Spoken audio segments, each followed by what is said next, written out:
Hello friends, कैसे आप सब। चलो, जो हम डिस्कस कर रहे थे लास्ट टॉपिक में, हमें कुछ पॉइंट्स रह गए थे, कुछ टर्म्स रह गए थे बेसिक अकाउंटिंग टर्म से। तो आज जो हम डिस्कस करेंगे वो है परचेज। ठीक है बेटा। अब परचेज क्या होता है? अब देखिए बेटा, परचेज क्या होता है हमारा। क्योंकि जब हम कोई बिजनेस करते हैं तो हर एक बिजनेस के लिए हम परचेज कर सकते हैं। परचेज ऑफ रॉ मटेरियल भी, परचेज ऑफ फिनिश्ड गुड्स भी करते हैं, या purchase of semi finished goods भी करते हैं। और ये जो हमारा परचेज होता है, या तो हम कैश बेस पे भी कर लेंगे, या तो बेटा हम क्रेडिट बेस पे भी कर लेंगे। ठीक है बेटा। तो परचेज का मतलब सिंपली हुआ, जब भी बिजनेस अपने बिजनेस के लिए कोई भी सामान खरीदे, चाहे वो सामान फिनिश्ड हो, चाहे वो सामान सेमी फिनिश्ड हो, चाहे वो सामान रॉ मटेरियल हो। ठीक है बेटा। तो उसी को हम बोलते हैं परचेज। अब परचेज के साथ साथ हमारा आता है परचेज रिटर्न।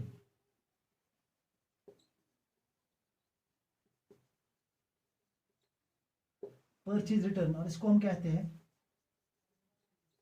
Return outward. ठीक है बेटा। चलिए, अब परचेज मैंने बोला, कोई भी सामान अगर बिजनेस परचेज करे, लेट इट, अब बिजनेस ने 12,000 के गुड्स परचेज किए। ठीक है बेटा, ये बिजनेस के लिए क्या हुआ? परचेजिंग हुआ। अब परचेज रिटर्न क्या हुआ? इस 12,000 में से बिजनेस ने 2,000 का सामान वापस किया। जितना सामान इस बिजनेस ने वापस किया, उसको नाम क्या दिया जाता है? Purchase return. ठीक है बेटा। तो रिटर्न का मतलब हुआ, जितना भी सामान आप वापस करते हो उसको क्या नाम दिया जाता है? Purchase return. और जो सामान जितना आप बेचते हो वो आपके लिए बन जाता है परचेज। ठीक है बेटा। और एक चीज आपके लिए आता है सेल। और जब हम सेल की बात करते हैं बेटा, हम sell, we always sold goods which are finished in nature. जब भी हम कस्टमर को कोई सामान बेचते हैं तो हम कस्टमर को कौन सा सामान बेचते हैं? जो फिनिश्ड इन नेचर हो, जिसका नेचर क्या होगा? फिनिश्ड। तो उसको हम क्या बोलते हैं? सेल। यानी कि कोई भी सामान बेचना जो फिनिश्ड नेचर का हो, तो उसे हम बोलते हैं बेटा सेल। मान लो कि अब हमने सेल की 12 या 15,000 यूनिट्स, यानी कि पहले परचेज किए थे, अब सेल हमने किए थे 15,000 के यूनिट्स। ठीक है बेटा। अब क्या हुआ? इसके साथ साथ जो आपको एक टर्म याद रखनी है वो है सेल रिटर्न। वो आपका क्या होता है? Cell return. और इसको हम कहते हैं रिटर्न इनवर्ड। ठीक है बेटा। वो क्या होता है? Return inward. अब देखिए, अब जो मैंने 15,000 के गुड्स बेचे थे किसी कस्टमर को, मान लो कि राम को मैंने 15,000 के गुड्स बेचे, मगर राम क्या कर रहा है? उन 15,000 गुड्स में से वो 3,000 की गुड्स वापस ला रहा है। जितने गुड्स अब बिजनेस के लिए उसने वापस लाए, वो बिजनेस का हुआ सेल रिटर्न और रिटर्न इनवर्ड। समझ आया बेटा? चलिए आगे बढ़ते हैं।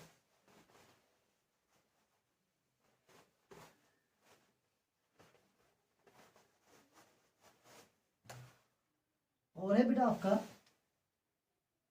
स्टॉक। बहुत ही इंपॉर्टेंट है। स्टॉक क्या होता है? ठीक है बेटा। अब देखिए, स्टॉक हमारा होता है stock left unsold at the end of the period. जितना भी स्टॉक आपके पास बचा, जो आप नहीं बेच पाए, यानी कि जो आपके पास बचा है at the end of the year, उसको हम बोलते हैं stock. Stock of finished goods और क्लोजिंग स्टॉक भी इसको बोलते हैं। ठीक ठीक है बेटा। अब देखिए, अब स्टॉक दो किस्म का स्टॉक हो सकता है। अब देखिए, जैसे कि हमारे पास होती है ट्रेडिंग कंपनी, ठीक है बेटा, और मैन्युफैक्चरिंग।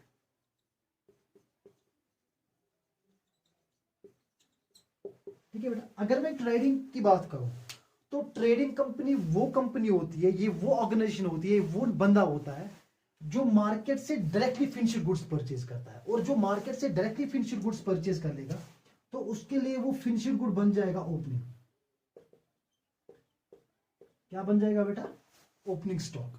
और जो लास्टली उसके पास स्टॉक रहेगा अनसोल्ड, यानी कि जो वो स्टॉक बेच नहीं पाएगा, उसको हम कहते हैं क्लोजिंग स्टॉक।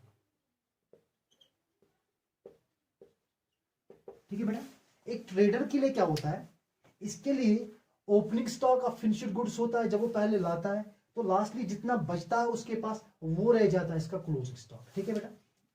अब मैन्युफैक्चरर क्या करता है? मैन्युफैक्चरर करता है, ये सबसे पहले लाता है रॉ मटेरियल। ये क्या लाता है बेटा?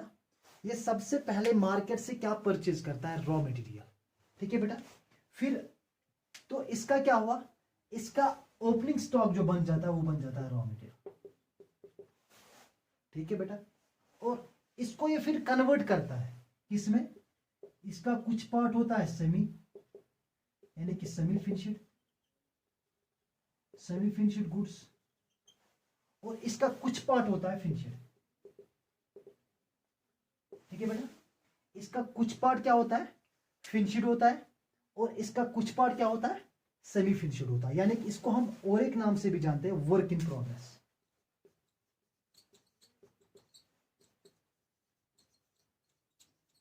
बेटा अब देखिए, इसका रॉ मटेरियल तो ओपनिंग स्टॉक होता है, at the end of the year इसका फिनिश्ड क्लोजिंग भी हो सकता है। ठीक है बेटा। यानी कि कुछ पार्ट जो इसके पास अनसोल्ड रहा होगा वो फिनिश्ड भी हो सकता है, वो इसका सेमी फिनिश्ड भी हो सकता है। ठीक है बेटा, जिसमें फर्दर प्रोसेसिंग है, या इसके पास लास्टली बचा होगा वो कुछ रॉ भी होगा, यानी कि जिस पे हमने अभी कोई प्रोसेस किया ही नहीं। यानी कि जो ट्रेडिंग कंपनी होती है, जो ट्रेडिंग वाला बंदा होता है, इसके पास ओपनिंग वाला भी फिनिश्ड होता है और क्लोजिंग वाला भी फिनिश। इसके पास एक ही बचेगा लास्टली, क्लोजिंग जो बचेगा वो क्लोजिंग ही होगा, वो फिनिश्ड ही होगा। बट इसके पास जो क्लोजिंग स्टॉक होता है वो तो रॉ मटेरियल भी हो सकता है, वो तो इसका वर्क इन प्रोग्रेस यानी कि सेमी फिनिश्ड गुड भी हो सकता है, वो उसका बेटा फिनिश्ड गुड भी हो सकता है। ठीक है बेटा, यहां से आपको अंडरस्टैंड हुआ। चलिए, और एक चीज आपको आता है, डेटर किसे कहते हैं? ठीक है बेटा। अब डेटर क्या होता है? देखिए बेटा,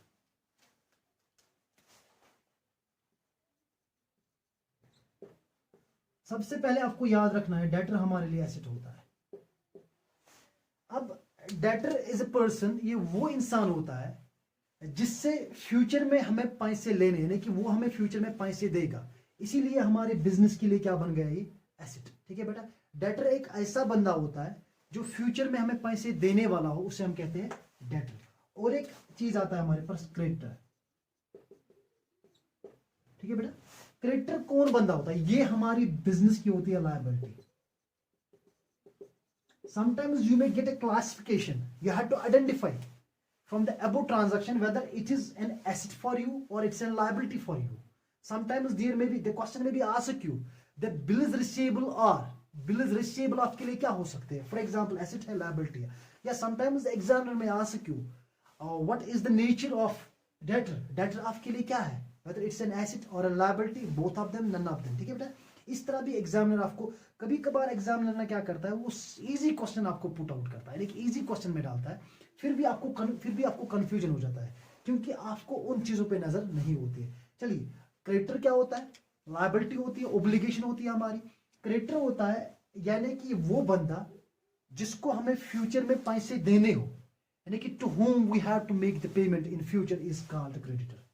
वो इंसान जिसको हमें फ्यूचर में पैसे देने हो उसे कहते हैं क्रेडिटर। ठीक है बेटा। अब और एक इंपॉर्टेंट चीज यहां से हम पकड़ेंगे, बहुत ही ज्यादा इंपॉर्टेंट, जिसे हम कहते हैं डिस्काउंट। ठीक है बेटा। एग्जामिनर यहां से क्वेश्चन पूछ सकता है आपको। अब ये डिस्काउंट क्या हो सकता है? या तो आपका रिसीवेबल हो सकता है, या तो आपका पेएबल हो सकता है। ठीक है बेटा। अब अगर आपका रिसीवेबल हुआ तो आप क्रेडिट कर लोगे, क्योंकि credit all incomes and gains. अब अगर आपके लिए पेएबल होगा तो आप डेबिट कर लोगे, debit all losses and expense. ठीक है बेटा। अब देखिए, अब ये जो डिस्काउंट होता है, two types of discounts are there. दो किस्म की डिस्काउंट है हमारे पास। एक तो हमारे पास है कैश डिस्काउंट, ठीक है बेटा, और एक हमारे पास है ट्रेड डिस्काउंट।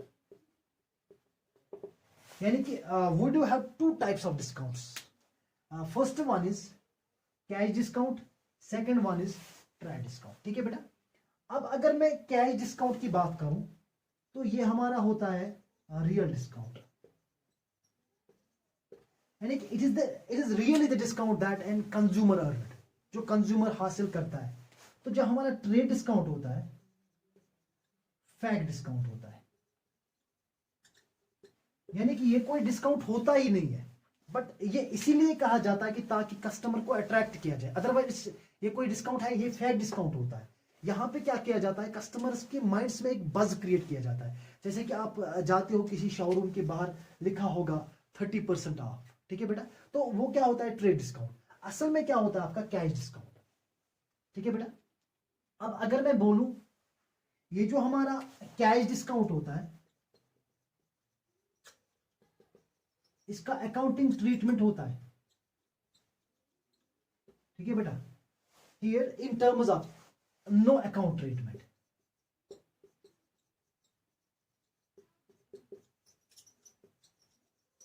यानी कि ये जो हमारा कैश डिस्काउंट होता है, it is to be recorded in the books of accounts. ये बिजनेस बुक्स ऑफ अकाउंट्स में रिकॉर्ड करती है, but in case of trade discount हम ट्रेड डिस्काउंट को बुक्स ऑफ अकाउंट्स में रिकॉर्ड नहीं करते हैं, ठीक है बेटा।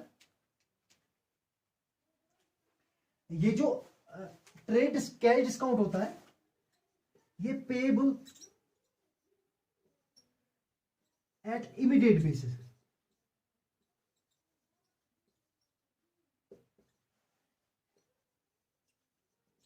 ये इमीडिएटली आपको पे करना पड़ता है, जब आप कस्टमर से कैश ले तभी पे करना पड़ता है। ये क्या होता है हमारा बेटा, यानी कि इसमें क्या करते हो, only attraction of customers, attraction of customers, ठीक है बेटा। तो ये कुछ हमारे बेसिक टर्म्स थे जिनके बारे में हमें नॉलेज होनी चाहिए, ठीक है बेटा। अब आगे जब हम आगे बढ़ेंगे, अब नेक्स्ट लेक्चर आपके लिए होगा, वो होगा अकाउंटिंग कंसेप्ट्स एंड कन्वेंशंस, क्योंकि वो भी आपके लिए बहुत ही ज़्यादा इंपॉर्टेंट है। जब तक ना हमें कन्वेंशंस एंड कंसेप्ट्स पे होल्ड होगा, तब तक हम चीज़ों को अच्छे से अंडरस्टैंड नहीं कर पाएंगे। तो ये था आपके लिए बहुत ही ज़्यादा इंपॉर्टेंट। अब जितने भी पॉइंट्स रहे होंगे तो वो हम इंशाल्लाह आगे जितने भी टॉपिक्स वहाँ से आएंगे वहाँ हम उनको एक एक करके कवर कर लेंगे। फिर भी जितने मुझे इंपॉर्टेंट लगे मैंने उन सब को यहाँ पे आपके लिए कवर किया। और जितने भी हमारे नॉन कॉमर्स बैकग्राउंड साइड से, तो वो कमेंट सेक्शन में लिख सकते हैं कि अगर उनको कहीं पे भी कोई डाउट होगा तो मैं उनका एक अलग डाउट सेक्शन लूँगा। तो जितने भी उनके डाउट्स होंगे वो हम क्लियर कर लेंगे। Okay, best of luck.